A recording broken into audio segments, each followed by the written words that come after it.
Halo, nama saya Atik. Nama saya Alia dari Tata Nisa. Saya Zalia Rahmanjani. Saya Maul.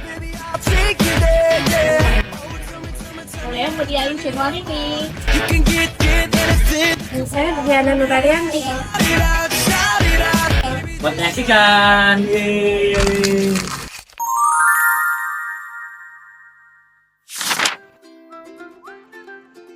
Nah, tadi kan kita udah bahas soal zakat, sekarang kita bahas soal wakaf ya. Oke. Sekarang kita bahas wakaf dan akuntansi wakaf yuk guys. Boleh. Gas. Teman-teman, aku masih bingung nih soal materi wakaf. Kalian bisa jelasin nggak? Mending kita ketemu aja gak sih biar enak jelasinnya? Boleh tuh, yuk guys. Ayo, Yuk. let's go.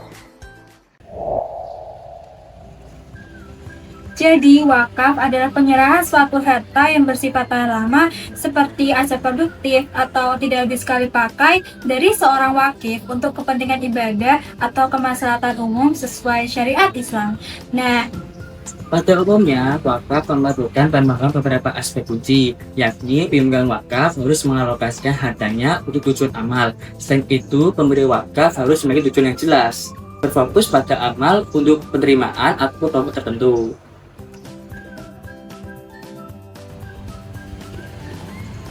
emang tujuan wakaf itu apa sih? Tujuan wakaf sendiri ada banyak, mewujudkan kesejahteraan sosial, mengoptimalkan aset agar produktif, dan dapat pahala jariah tentunya. Oh, jadi kayak sedekah dong. Kan tujuan sedekah untuk meraih pahala sebanyak mungkin kan?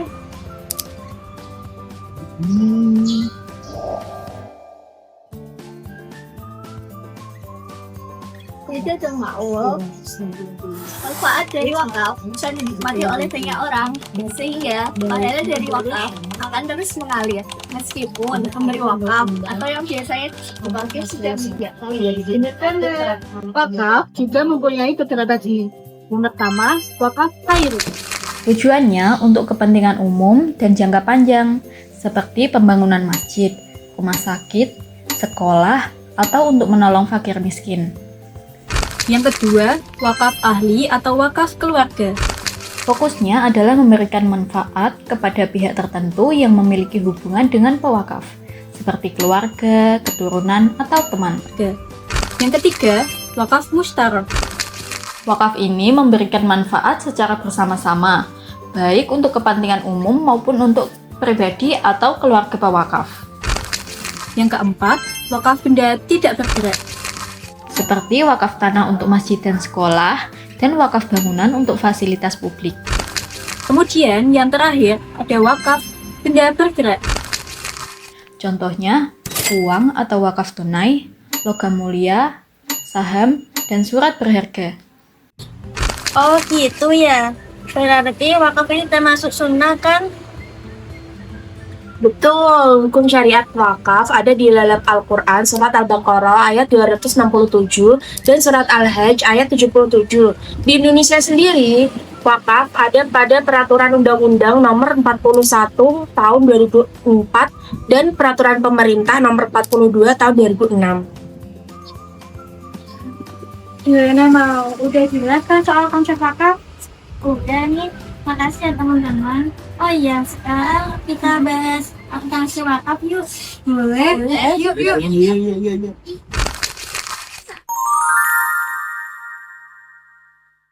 Akuntansi wakaf itu apa sih, Kak?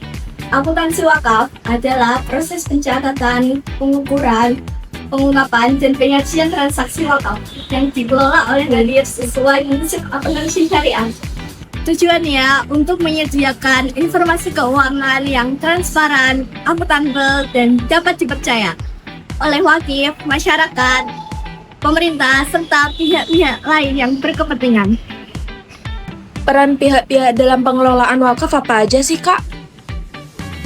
Peran pihak-pihak dalam pengelolaan wakaf ada 5. Yang pertama adalah wakif. Wakif berperan sebagai pihak yang memberikan sebagian hartanya untuk diwakafkan. Yang kedua, nazir. Perannya adalah sebagai pihak yang menerima wakif untuk mengelola dan mengembangkan harta wakaf. Yang ketiga, mauquf alaih. Perannya sebagai penerima manfaat dari wakaf yang sudah ditetapkan sesuai dengan tujuan awal oleh wakif. Yang keempat, Badan Wakaf Indonesia.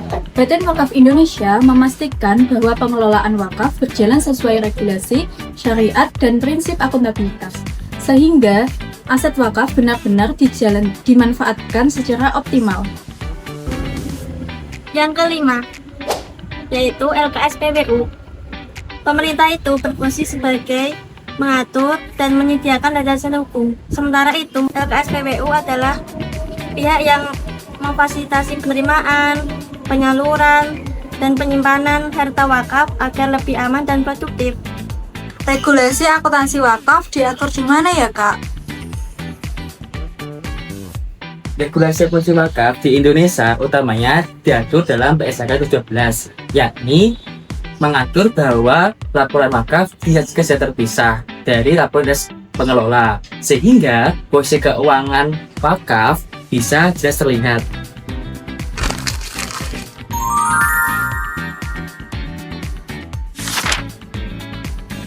Bu Zalia mewakafkan uang tunai senilai 10 juta rupiah ke sebuah lembaga wakaf.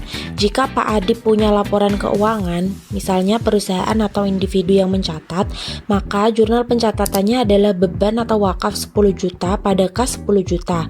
Dari sisi nazir sebagai penerima wakaf, maka pencatatannya kas 10 juta pada dana wakaf 10 juta. Gimana teman-teman, udah paham kah soal materi wakaf dan akuntansi wakaf?